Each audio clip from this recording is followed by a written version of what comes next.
हम दोनों जगह से अपने पार्टी का उम्मीदवार खड़ा करेंगे। दोनों जगह से हम चुनाव लड़ेंगे। हमने इसकी तैयारी कालका से शुरू कर दी।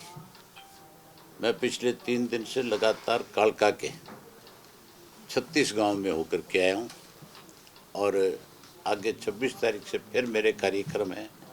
उसके बाद अप्रैल के महीने में 2, 3, 4 अप्रैल को फिर मैंने कार्यक्रम रखे हैं। मैं 10 अप्रैल तक एक एक गांव में जा कर के आऊँगा। जो 2 शहर हैं छोटे छोटे, जो 2 कस्बे हैं जो गांव की शक्ल में ही हैं, उनके भी एक एक वार्ड में जाऊंगा और लोगों में इंडियन नेशनल लोकदल पार्टी के प्रति आज बहुत बड़ा विश्वास है। बहुत उत्साह के साथ लोग जो हैं हमारी मीटिंगों में आते हैं।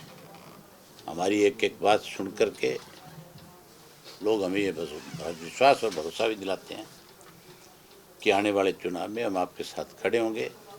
हम भाजपा और जेजेपी को तो किसी सूरत में अपने गांव में भी इंटर नहीं करने देंगे।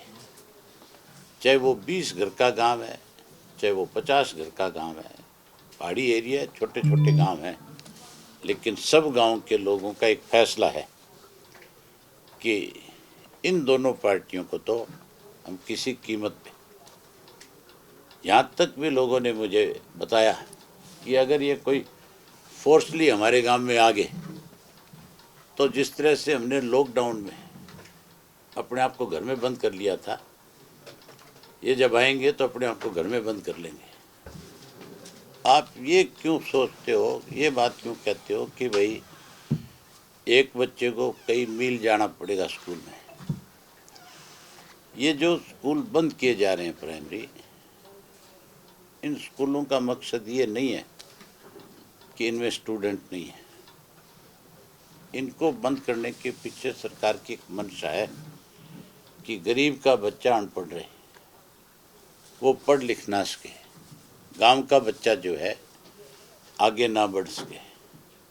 गरीब आदमी के प्राइवेट स्कूल किस काम का है? वो कहाँ से फीस देगा? प्राइवेट स्कूल में तो जितनी उसकी रोज़ की कमाई नहीं है उससे ज़्यादा फीस के पैसे लगते हैं, तो कैसे पढ़ेगा उसका बच्चा?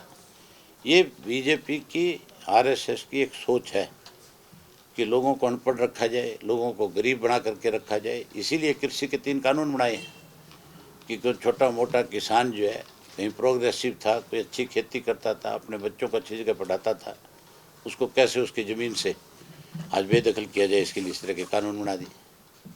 इनकी सोच लोगों को शिक्षित करने की नहीं, लोगों को कमज़ोर करने की है। कोई भी आंदोलन जब होता है, कभी भी आंदोलन हिंसक नहीं हो सकता। आंदोलन को हिंसक सत्ता में बैठे लोग करते हैं। वो उनके साथ इस किस्म की छेड़खानी करते हैं, वो उनके ऊपर फोर्स का इस तरह का दबाव बनाते हैं कि उनको मजबूर होकर के उसका कड़ा विरोध करना पड़ता है। उसके बावजूद उन पर कोई आंसू गैस छोड़ी जाती है, लाठीचार्ज किया जाता है, किसी बुजुर्ग का सर फोड़ दिया जाता है। इस करके उसको हिंसक का नाम दे करके उस आंदोलन को दबाने के लिए इस तरह के काले कानून बनाए जाते हैं। ये जो कानून इन्होंने बनाया है, ये कानून तो इनके ऊपर लागू होना चाहिए। जिन्होंने कृषि के 3 कानून बना करके आज 3.5 महीने से ज़्यादा का समय हो गया, लोगों को जगह जगह ना केवल टीकरी के बॉर्डर पे, सिंगू के बॉर्डर पे, बल्कि कहीं टोल प्लाजा पे, कहीं और दूसरी मंडी में धरनों पे लोगों को बैठने को मजबूर कर दिया। हरियाणा में मेरी ख्याल बहुत बड़ी संख्या के अंदर आर्म्स लाइसेंस जो है वो इसलिए बनवाया जाता है, खास करके आजकल नौजवान इसलिए बना रहा है कि उसके पास रोजगार नहीं है। और एनसीआर में इस किस्म के हालात हैं कि लूटने वालों की संख्या की कमी नहीं है, क्योंकि सरकार का संरक्षण है, सरकार उनको रोक नहीं पाती। प्राइवेट बहुत सारी सिक्योरिटी एजेंसीज खुल गई, तो फिर नौजवान कुछ ऐसे हैं कि वो आर्म्स लाइसेंस लेते हैं, अपना लाइसेंस लेकर के आर्म्स खरीद लेते हैं, किसी प्राइवेट एजेंसी के अंदर 6 महीने 8 महीने की ट्रेनिंग करते हैं, फिर वहीं वो नौकरी लग जाते हैं। उनको प्राइवेट सेक्टर में 20-20, 30-30 हज़ार रुपया जिनका अपना वेपन है उसको तनख्वाह दी जाती है, तो उसका उससे गुजारा हो जाता है।